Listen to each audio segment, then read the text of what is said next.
श्री गणेश। तारकासुर की उत्पत्ति के प्रसंग में द्वितीय पुत्र बजरांग की कथा और उनकी तपस्या तथा वर प्राप्ति का वर्णन। नारद जी बोले, हे विष्णु शिष्य, हे महाशिव, हे विधे, आपने यह शिवा एवं शिव के परम पवित्र चरित्र का अच्छी तरह से वर्णन किया। हे ब्राह्मण, तारकासुर कौन था और जिसने देवताओं को दुखित किया? वह किसका पुत्र और शिवजी से संबंध तथा उसकी कथा को आप मुझसे कहिए। जितेंद्रिय शंकर ने किस प्रकार कामदेव को भस्म किया? भगवान शंकर के इस अद्भुत चरित्र का भी प्रसन्नता पूर्वक वर्णन कीजिए। जगत से परे आदि शक्ति पार्वती ने किस प्रकार अत्यंत कठोर तप किया और अपने सुख के लिए उन्होंने शंकर को किस प्रकार पति रूप में प्राप्त किया। हे महाज्ञानी, आप मुझ श्रद्धावान तथा शिव भक्त अपने पुत्रों से यह संपूर्ण चरित्र विशेष रूप से कहिए।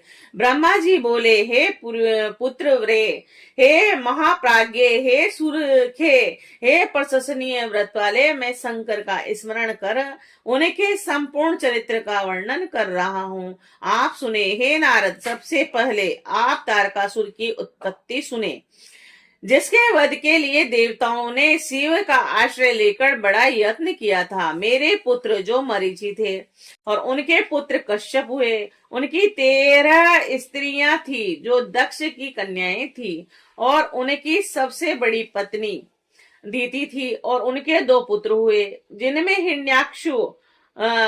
हिरण्यक्षु और ज्येष्ठ और हिरण्याक्ष छोटा था।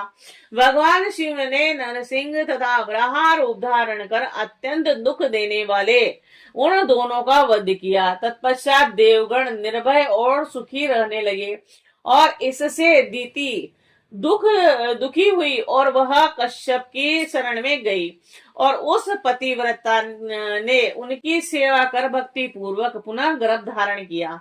और यह जानकर महापरिश्रमी देवराज इंद्र ने अवसर पाकर उसके गर्भ में प्रविष्ट होकर वज्र से उसके गर्भ के टुकड़े टुकड़े कर दिए, किंतु उसके व्रत के प्रभाव से उसका गर्भ नहीं मरा और देव योग से सोती हुई उसके गर्भ में 49 पुत्र उत्पन्न हुए और वे सभी पुत्र मरुत नाम के देवता हुए और वे स्वर्ग को चले गए और देवराज ने उन्हें अपना लिया। और तब दीति अपने कर्म से अनुतप्त हो पुनः उनकी सेवा करने लगी और उसने महान सेवा से उन मुनि को प्रसन्न कर लिया। और कश्यप बोले, हे भद्रे, यदि तुम पवित्र होकर ब्रह्मा के 10,000 वर्ष प्रयत्न तपस्या करो तो तुम्हारे गर्भ से पुनः महापराक्रमी पुत्र का जन्म हो सकता है। हे मुने, दीति ने श्रद्धा के साथ जब तपस्या पूरी की और तब अपने पति से गर्भ धारण कर वैसा ही पुत्र उत्पन्न किया। दीति का वह पुत्र देवताओं के समान था, वह बजरंग नाम से विख्यात हुआ। उसका शरीर नाम के अनुसार ही वज्र के समान था, वह जन्म से महाप्रतापी और बलवान था। और उस पुत्र ने अपनी माता की आज्ञा से बलपूर्वक देवराज इंद्र तथा देवताओं को भी पकड़कर अनेक प्रकार का दंड दिया।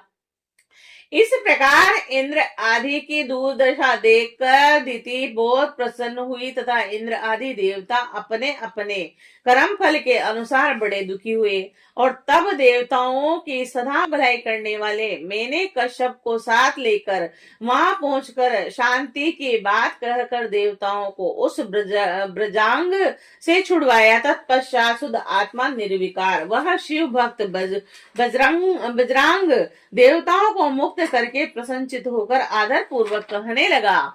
बजरंग बोला, यह इंद्र बड़ा स्वार्थी और दुष्ट है और इसने ही मेरी माता की संतानों को नष्ट किया है और इसको अपने कर्म का फल मिल गया।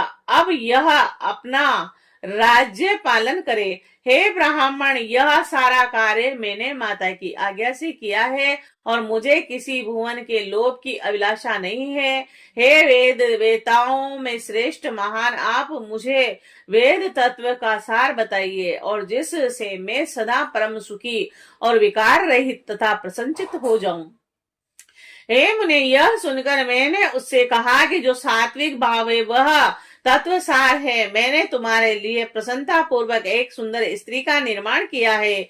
वह वरांगी नाम वाली स्त्री को मैंने उस दिति पुत्र को प्रदान कर उसके पिता को अत्यंत प्रसन्न कर मैं अपने घर चला गया और कश्यप भी अपने स्थान को लौट गए। तब वह दैत्य बजरांग सात्विक भाव से युक्त हो गया और राक्षसी भाव को छोड़कर वेरहित हो सुख भोगने लगा। किंतु वीरांगी के हृदय में सात्विक भाव का उदय नहीं हुआ और वह सकाम होकर श्रद्धा पूर्वक अपने पति की अनेक प्रकार से सेवा करने लगी। और वीरांगी का पति महाप्रभु वह बजरांग उसकी सेवा से संतुष्ट हो गया और उससे कहने लगा। बजरांग बोला, हे प्रिय, तुम क्या चाहती हो? तुम्हारे मन में क्या विचार है, मुझे बताओ। तब उसने विनम्र होकर पति से अपने मनोरथ को कहा। वीरांगी बोली, हे सतपते, यदि आप मुझसे प्रसन्न हैं तो मुझे ऐसा पुत्र दीजिए जो महाबली और त्रिलोकी को जीतने वाला तथा इंद्र को दुख देने वाला हो।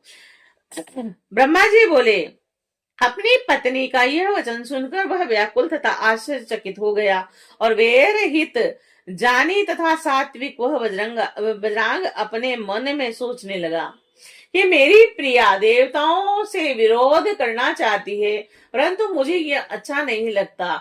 अब मैं क्या करूं, कहाँ जाऊं और कौन सा उपाय करूं जिससे मेरी प्रतिज्ञा नष्ट न हो। यदि प्रिया का मनोरथ पूर्ण होता है तो तीनों लोग कष्ट में पड़ जाएंगे और देवता और मुनि भी दुखी हो जाएंगे, परंतु यदि प्रिया का मनोरथ पूर्ण नहीं हुआ तो मुझे नरक भोगना पड़ेगा।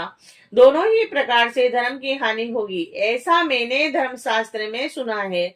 और हे मुने, इस तरह धर्म संकट में पड़ा हुआ वह बजरंग ब्रह्म में पड़ गया और वह अपनी बुद्धि से दोनों बातों से अनुचित अनुरिक्त पक्षों पर विचार करने लगा। हे मुने, उस समय उस बुद्धिमान बजरंग ने शिव की इच्छा से स्त्री की बात मान ली और उस दैत्य राजप्रिया से कहा, ठीक है, ऐसा ही होगा। तत्पश्चात उसने इस निर्मित जितेंद्रिय होकर मेरे उद्देश्य से बहुत वर्षों तक प्रीति पूर्वक तप किया। तब उनका महातप देखकर उसे वर प्रदान करने के लिए मैं गया और प्रसन्न मन से मैंने उनसे कहा, वर मांगो। और उस समय बजरंग ने प्रसन्न हुए मुझ विभु को आकाश में स्थित देख प्रणाम करके नाना प्रकार की स्तुति कर प्रिया के लिए हितकारी वर मांगा। बजरंग बोला, हे प्रभु, आप मुझे ऐसा पुत्र दीजिए जो अपनी माता का तथा मेरा परम हित करने वाला महाबली महाप्रतापी सर्वसम्मत और तपोनिधि। ब्रह्मा जी बोले, हे मुनि, उनका यह वचन सुनकर मैंने तथास्तु